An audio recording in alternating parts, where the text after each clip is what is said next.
I want that photo all across social media now. Hey, I'm gonna hang out over here by the podium because I don't know if I have a live mic. So guys, let me start with, first off, you guys know the routine. There's the two mics, so if you got questions, you can go ahead and start lining up, and we'll dive into those momentarily. But, alright, so, has production officially wrapped, or are you guys still filming right now? We still have 2 more episodes to go, so we're still in, we're kind of counting down. We started episode 5 yesterday. Yeah. And what's kind of like your thoughts going into these final few weeks on the show? Like anything that is really kind of weighing on your mind as you're wrapping up? Well, my father is a huge romantic, man. I mean, the guy, he just cries at the drop of it. Like every time we're like, oh, Dad's watching Private Ryan again. So I am my father's son, and so it's hard for me because,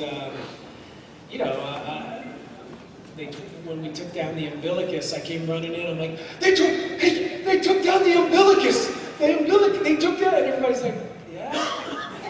I'm like, no, the umbilicus, man. They took it down. Everybody's thinking like, what's wrong with you, dude? But I was, it means something to me. It means a lot to me. Warehouse 13 has given me so much. So to see things, these icons, the umbilicus is an icon. Mm-hmm. To see it go is like, it's sad. And we just together filmed the last scene at Lena's B&B yesterday.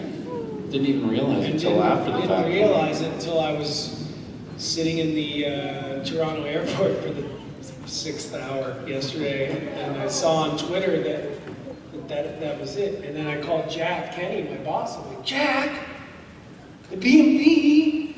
He's like, I know, Eddie. It's all right, man. You don't have to cry about that one too. Could have savored it a little more though. I would have taken a moment, and so yeah, it's really hard. Again, Warehouse 13 has given me so much, and you guys have given me so much that I feel like, I know that it's time to move on, and it's always good to do new things, but... This woman in the front row disagrees with you, Eddie. I'm sorry, but it feels like Warehouse is dying a premature death. Yeah.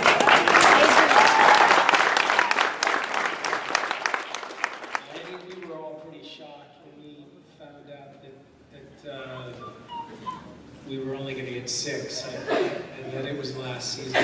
None of us expected that. Bless you. But what do you think, Aaron? Yeah, it's.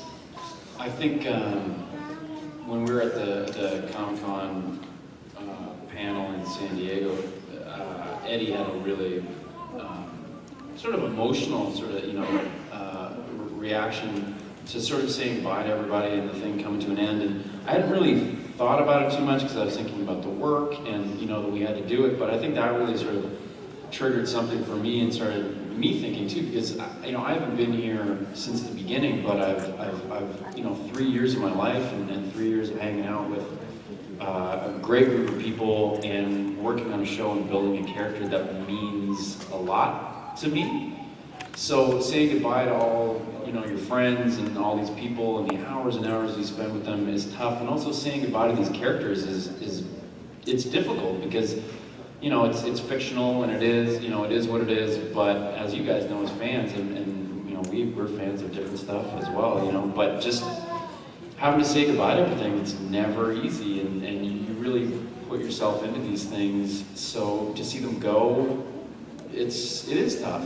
So you kind of try not to make it too sad because you want to have fun and you want to go out on a high note. But yeah, there's a lot of sort of emotional stuff that goes along with ending something that you've enjoyed doing, and for you guys, 5 years, man, it's a long time, and you build some really incredible bonds with people and the character that you're playing, and so yeah, it's hard to say goodbye. Yeah, I went up to my boss the other day and I was like, hey man, on August 30th, can I get out on that Friday? Because I gotta go to Dragon Con, man. And he was like, that's the last day of shooting. You're gonna skip out of here? And I'm just like, I don't want to be like, I want to avoid that moment, you know? Like, for as much as I need to embrace the moment, I don't want to deal with that. I don't, it's too hard. You know, Jack cries at the drop of a hat. Next thing you know, all people crying, and Joanne's crying, everybody's crying, you know? And I guess it's good for us, but let's talk about something else. All right, well, okay, how about this? Sorry. When was the moment that you became aware that the Warehouse 13 had really kind of established this fan base and had really become this thing? Like, tell us about that moment.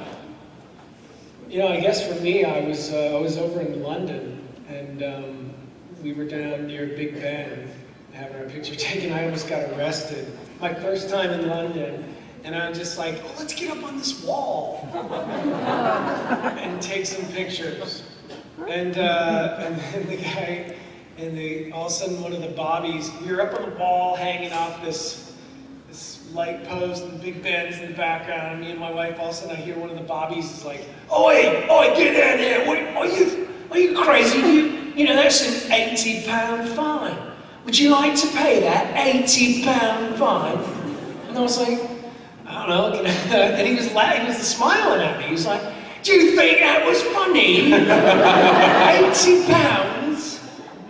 Would you like to pay that? And I go, can I get back to you on that? And I mean, I've never seen a face turn so quickly. He went, oh really? Right, You heard you were American. you coming with me? So he grabbed me and started taking me to the police station. And I'm there with Allison and my wife, and I'm like, huh? I'm like, what? I thought we were having a fun thing. And then he was like, you know, he was gonna run me down the station. Anyway, just after that, after I you know, changed my underwear, a guy came up to me, he was like, hey, Warehouse 13, but he did it in the English accent. He was like, Warehouse 13, man, we love that show, it's fantastic. And I was like, wow, you know, people actually watch the show. You know, because you make it in a bubble, right? I mean, we don't know, we hope that people are watching it. But you know, for years and years, everyone thought I was David Boreanaz. So I was going to write a book called Living in the Shadow of Boreanaz. But before that, everybody thought I was a guy by the name of Craig Sheffer. And now Craig Sheffer, you may not know, he was in a movie called A River Runs Through It. And my sister went to see A River Runs Through It, and she came home and she called me, she was like, I've just seen this movie, and I cried because a lot of crying in my family. Because you look just like this guy, Craig Sheffer. So a few years, excuse me, this stuff always makes me burp. A few years later... I keep blowing that my way, that's a bit gassy. Are you gonna tell them? Anyway, so anyway, Craig Sheffer for a while, and then it became David Boreanaz. But then I was in an audition, and some guy came up and he's like, "Hey, Chef, hey, what? Oh, I'm sorry, I thought you were Craig Sheffer." And I'm like, "No, but I hear that. People have told me that." And he goes, "Well, he's here." And I was like, "Really?" He goes, "Yeah, that's why I thought you were him. I'm gonna go get him." So a few minutes later, he brings him in. He's like, "Chef, look at this guy. He looks just like you." And the guy's like, and Chef was like, "Oh my God, you look just like me." And I go, "I know, I look like you, but you know who we look like?" And he's like, "Who do we look like?" I said, "David Boreanaz." He's like, "I heard that. I heard David Boreanaz. I used to get David Boreanaz." So then I went and I did 4 episodes of Bones. I'm on the set of Bones, and David's standing there, and I'm looking up at him because he's pretty tall. And he looks over at me and he goes, "Oh wow, do you know who you look like? And I go, yeah. And he goes, just like Craig Sheffer. All right, too weird. So finally, 5 years later, I can walk around and I can step out of the shadow of the Sheffer Boreanus curse. And so here I am. I can't let you go without finding out about the ticket. All right, what happened? The on the wall thing. So I begged the guy. I was like, hey, whoa. I thought you were smiling at me. And I said, I thought you were winding me up, because that's what they say. Well, I was trying to, get down with the people, calm the man. And he just was like, no, are you kidding me? This is like Parliament. You can't be up on the wall.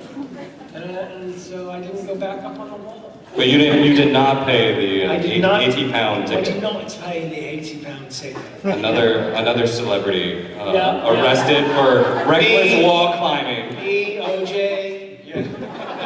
we all get off.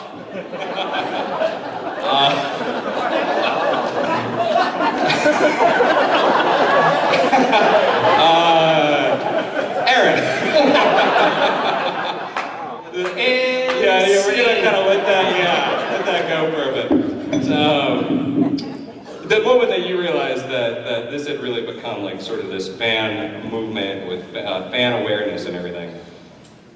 Well, as I didn't start at the beginning, it was already a hit when I got on the show. So I was aware of it, shot in Toronto where I grew up, so I was aware of it. But I feel like it's sort of the same thing as with Eddie. I went to London to do a con, and it's the first one that I'd ever done, and it was they brought me over for Warehouse 13, and same thing, like just the first con going to, or maybe it wasn't the first, anyways, whatever. It was like I hadn't done very many, so going for that, and there was a huge turnout, tons and tons of people for Warehouse 13, and I'd only been on it for, I don't know, maybe 5 or 6 episodes or something that had aired, and there was all these people, and they liked the character and all that stuff. So I think that's sort of, for me, when I realized that, like, oh wow, this show is really, really popular.